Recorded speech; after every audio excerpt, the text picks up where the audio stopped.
Good day friends. आज मैं आप लोगों को भृगुनंदी नाड़ी का एक केस स्टडीज़ करवाने जा रही हूँ। देखिए, मेरे से बहुत सारे लोग पूछते हैं कि मैम इतनी सारी विद्या है, उसमें से हम क्या सीखें। न्यूमरोलॉजी है, भृगुनंदी नाड़ी है, वैदिक है, वास्तु है, हमें क्या सीखना चाहिए। तो मैं आप लोगों को एक चीज़ का तो क्यू दे देती हूँ। अगर आपकी कुंडली में चंद्रमा की पोजीशन अच्छी है तो आप वैदिक पे फोकस कीजिए, क्योंकि उससे आप नक्षत्र सीख पाएंगे। और अगर आपकी कुंडली में सूर्य की पोजीशन ज़्यादा अच्छी है तो आप लोग भृगुनंदी नाड़ी, या फिर अगर मरकरी अच्छा है तो न्यूमरोलॉजी के ऊपर फोकस कीजिए, उसी से आपको तरक्की मिलेगी। अगर आपकी कुंडली में चंद्रमा अच्छा नहीं है तो वैदिक में आप बहुत अच्छा नहीं कर पाओगे। चलिए, भृगुनंदी नाड़ी का एक केस स्टडीज़ मैं आप लोगों को सॉल्व करके दिखा रही हूँ। इसके कोर्स के बारे में भी मैं आप लोगों को बताऊंगी। मेरा जो कोर्स है ये टोटली 15,000 का कोर्स है, जिसमें मैं आप लोगों को रेमेडीज़ के साथ पूरी भृगुनंदी नाड़ी करवाती हूँ। आप चाहो तो इसे इंस्टॉलमेंट में भी पढ़ सकते हो। 5,000 3 इंस्टॉलमेंट में आप इसे पढ़ सकते हो। चाहे आप उसे 2-2 महीने के डिफरेंस में भी दे सकते हो, 3-3 महीने के डिफरेंस में भी दे सकते हो। तो ये 15,000 का फुल कोर्स है मेरा। चलिए, अब हम इस कुंडली को देखते हैं। भृगुनंदी नाड़ी में जो होता है वो दशाज और किसी भी तरीके के डिविजनल चार्ट्स, नक्षत्र कुछ भी नहीं होते हैं। हम जस्ट ऑफ प्लानिटरी पोजीशन से ही उसके बारे में बात करते हैं। जैसे यहाँ पे देखिए, बुध जो है वो हमारी भृगुनंदी नाड़ी में शिक्षा का कारक होता है। तो बुध जो है वो हमारे अष्टम भाव में बैठा है, वो भी राहु के साथ और सूर्य के साथ बैठा हुआ है। आप लोगों को पता है कि अष्टम भाव किस चीज़ का होता है? रिसर्च का होता है। यानी यह इस भाग से जो इंसान है वो कुछ ऐसी पढ़ाई करेगा जो रिसर्च से रिलेटेड हो। केमिस्ट्री के स्टूडेंट ये बन सकता है, क्योंकि केमिस्ट्री का स्टूडेंट कहीं ना कहीं रिसर्च को दिखाई देता है। अलग अलग चीज़ें मिलाकर प्रयोग करके कहीं ना कहीं इसकी यूज़ दवाइयाँ बनाने के लिए भी की जाती है। तो ये इंसान उस चीज़ से रिलेटेड भी पढ़ाई कर सकता है। अब देखिए, हमने बुध के अष्टम भाव को जान लिया। अब हम खुद पर सूर्य के प्रभाव को जानते हैं कि सूर्य का प्रभाव हम पे क्या काम करेगा। सूर्य जो है वो विज्ञान का कारक भी है। इसके साथ राहु का प्रयोग विषैली गैस को जन्म देता है। मतलब जो भी जहरीली जो गैस होती है उसको राहु जन्म देता है। यानी विज्ञान के ऐसे प्रयोग जिससे केमिकल के रूप में विषैली गैस का उत्पन्न हो। और क्योंकि राहु जो है वो दूषित वायु का भी कारक है, तो वो कुछ ऐसी पढ़ाई भी कर सकता है। शुक्र मेडिसिन का कारक है, ठीक है ना। शुक्र जो होता है वो मेडिसिन का कारक है, और मेडिकल को केमिस्ट भाई बोलते हैं। अब कुंडली में देखें, शुक्र का संबंध है ना, शुक्र का संबंध चंद्र के साथ लिंक कर रहा है। इसका मतलब क्या है? शुक्र क्या है? मेडिसिन। 1 2 3 4 5 भृगुनंदी नाड़ी में 5 और 9 दृष्टि ली जाती है। और भी दृष्टियाँ होती है जो आपको कोर्स में सिखाई जाएगी। तो शुक्र और चंद्र क्या है? लिक्विड, ठीक है ना। तो शुक्र चंद्र का कनेक्शन क्या है? Liquid gas. तो चंद्र से है जो कि लिक्विड फॉर्म में होता है। तो शुक्र चंद्र मिलकर क्या बनाते हैं? एसिड बनाते हैं। और वृश्चिक राशि जो है, ये शुक्र कहाँ बैठा है? हमारा वृश्चिक राशि में। वृश्चिक राशि जो है वो हमारे काल पुरुष का अष्टम भाव में आती है, जो कि डीप नॉलेज देती है। बुध के आगे मंगल बैठा हुआ है, इनकी शिक्षा में रुकावट देगा। मतलब बुध के आगे इनका दुश्मन जो प्लैनेट बैठा हुआ है इनकी शिक्षा में। क्यों? क्योंकि शिक्षा का सेकंड भाव सक्सेस की जगह पे मंगल, तो इनकी शिक्षा में रुकावट आने की संभावना है। लेकिन गुरु का प्रभाव होने की वजह से कहीं ना कहीं जो रुकावट आया है और उसको कंटिन्यू करेंगे तो इनको सक्सेस मिल जाएगी। यहाँ पे नोट करिए कि शनि का जो प्रभाव है वो 2 जगहों पे है। पहला, बुध के साथ शनि शिक्षा को ये अपने कर्म के साथ जोड़ सकते हैं।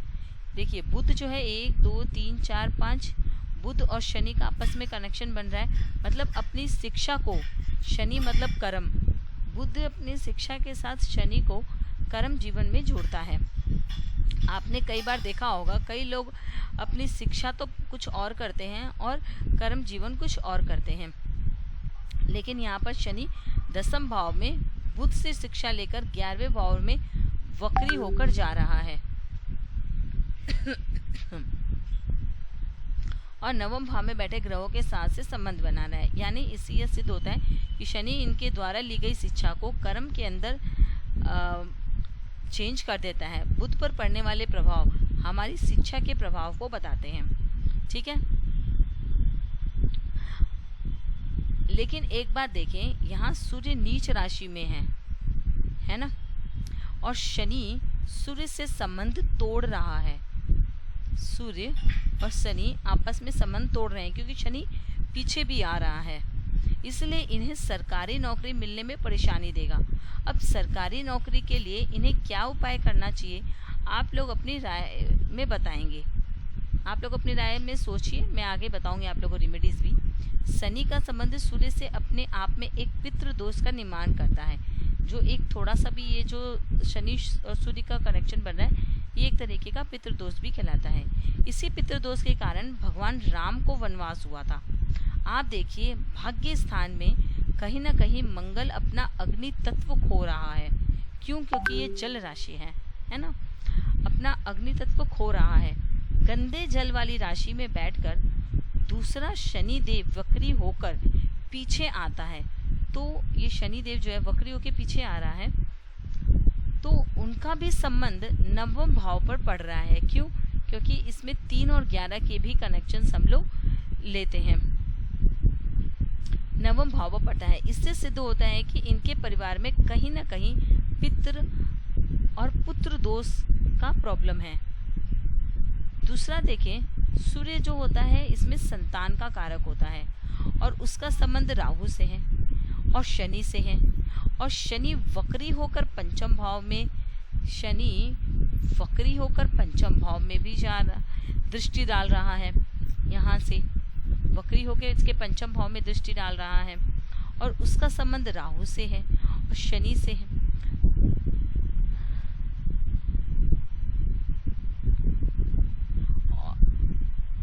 पंचम भाव का कारक चंद्र, ये 5वें भाव का कारक कौन है? चंद्रमा। यहाँ पे चंद्रमा जब वो आगे की तरफ बढ़ रहा है सक्सेस की तरफ, तो केतु है, तो चंद्रमा आगे की तरफ केतु से रुकावट ले रहा है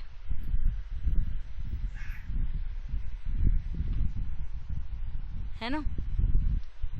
इसीलिए यहाँ पर पितृदोष का ऑलरेडी एक और पितृदोष इन्हें लग जाता है। अब आप मुख्य बिंदु देखिए,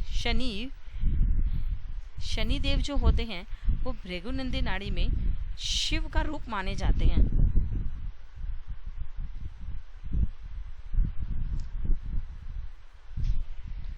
ठीक है ना, शनि शिव का रूप, वह वक्री होकर एकादश भाव में जा रहे हैं।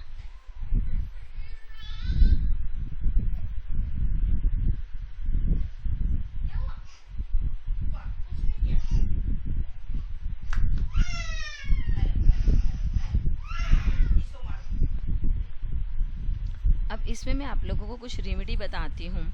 यहाँ पे सूर्य और बुध का जो कनेक्शन हो रहा है, ये दोनों नारायण के रूप माने जाते हैं और राहु इनके साथ कनेक्टेड हो रहा है, तो राहु संध्या का कारक होता है। तो ये इंसान अगर नारायण भगवान की संध्या के समय पूजा करे तो इनको लाभ होगा। अब सूर्य जो होता है वो राम का रूप, शनि जो होता है वो होता है शनि का रूप, और शनि जो है वो मकर राशि में जो होती है वो है दक्षिण दिशा, और गुरु ब्राह्मण स्वरूप यानी रावण। ठीक है ना। तो एक स्टोरी मैं आप लोगों को अभी थोड़ी सी लंबी स्टोरी है कि क्यों गुरु और शनि का क्या कनेक्शन होता है, फिर कभी किसी क्लास में आप लोगों को सुनाऊंगी। तो इसमें भी आप शिव जी की पूजा करने से लाभ ज़्यादा होता है। दूसरा देखिए आप लोग, अब यहाँ पे एक उपाय और किया जा सकता है। सूर्य और शनि, मतलब सूर्य है उजाला, शनि है अंधेरा।